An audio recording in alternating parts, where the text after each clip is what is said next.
الله على محمد وعلى آله وصحبه وسلم يا رسول الله يا نبي الله يا حبيب الله. أعوذ بالله من الشيطان الرجيم. بسم الله الرحمن الرحيم. اللہ کے نام سے شروع جو نہایت مہربان اور رحمت والا ہے. هن لباس لكم وأنتم لباس لهن علم الله أنكم كنتم تختانون أنفسكم فتاب عليكم وعفى عنكم. شاء بے شک تمہاری اور وہ تمہاری لباس ہے اور تم ان کے لباس. اللہ نے جانا کہ تم اپنی جانوں کو خیانت میں ڈالتے تھے تو اس نے تمہاری توبہ قبول کی اور تمہیں معاف فرمایا. سبحان اللہ. یہ تمہارے کو ارشاد فرماتا ہے بے شک وہ تمہاری لباس ہے اور تم ان کا لباس ہو. اور عورتیں یعنی تمہاری عورتیں تمہارا لباس ہے اور تم ان کا لباس ہو. بڑا اسلام جو ہے نا بڑا سہولیت کا نام ہے. یہاں پر دونوں کے لیے برابر کر دیا ہے, مرد اور عورت کے لیے. مرد کو عورت کا لباس کہہ دیا اور عورت کو مرد کا لباس بنا دیا. سبحان اللہ. تو اس سے پتہ چلتا ہے کہ عورت کی بات اپنی پرسنل باتیں ہوتی ہیں, اپنی گھر کی کوئی بھی باتیں ہو کسی دوسرے سے نہیں کہنا چاہیے.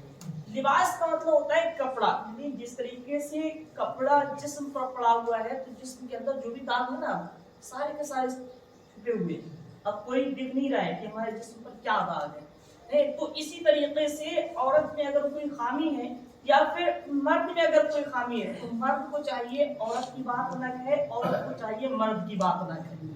پردے میں رکھے اور اسی کو حسن کہا جاتا ہے. اور اگر کوئی بات اپنی ادھر کی ادھر کہی نا جیسے دوسرے لوگوں سے کہنا شروع کر دیتے ہیں, اپنی پرسنل لائف کے بارے میں شیئر کرنا شروع کر دیتے ہیں, پھر کیا ہوتا ہے وہی کام ہوتا ہے گھر کا بھیدی لنکا ڈھاوے.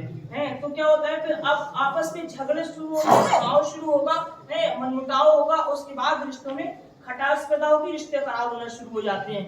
تو اگر ہم آپ گنجائش کرنا سیکھ لیں, میرج کرنا سیکھ جائے نا تو اللہ تبارک و تعالیٰ گھر میں خوشحالی پیدا فرما دیا کرتا ہے.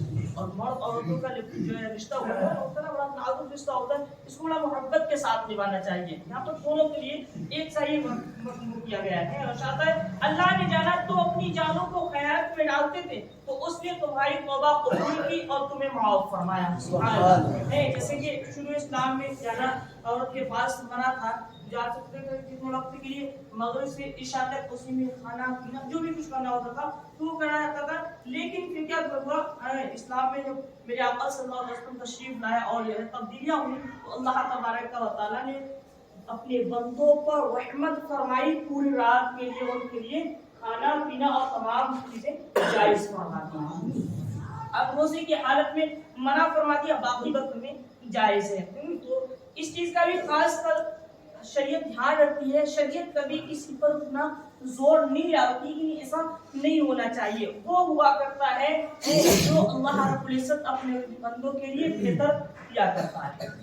تو اب اس میں کیا ہوتا ہے, اشارہ ہوتا ہے کہ فَالْآنَ بَاشِرُوهُنَّ فَابْتَغُوا مَا كَتَبَ اللَّهُ لَكُمْ وَكُلُوا وَاشْرَبُوا حَتَّى يَتَبَيَّنَ لَكُمُ الْخَيْطُ الْأَبْيَضُ مِنَ الْخَيْطِ مِنَ الْفَجْرِ. اشارہ ہوتا ہے تو اب ان سے صحبت کرو.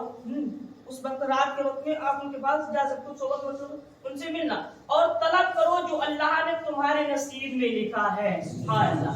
صحبت کرو اور اللہ تبارک و تعالیٰ سے طلب کرو جو اللہ تعالیٰ نے تمہارے حق میں اولاد دی ہے یا سکھ اور چین دیا ہے, اللہ تبارک و تعالیٰ سے آپ کو طلب کر سکتے ہیں. اور کھاؤ اور پیو.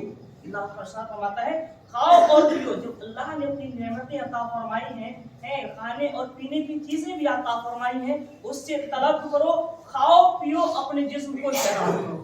تو ہر چیز کے لیے اپنے بندوں کے لیے اللہ تعالیٰ نے چیزیں مہیا عطا فرمائی, یہاں تک کہ تمہارے لیے ظاہر ہو جائے سفیدی کا ڈورا.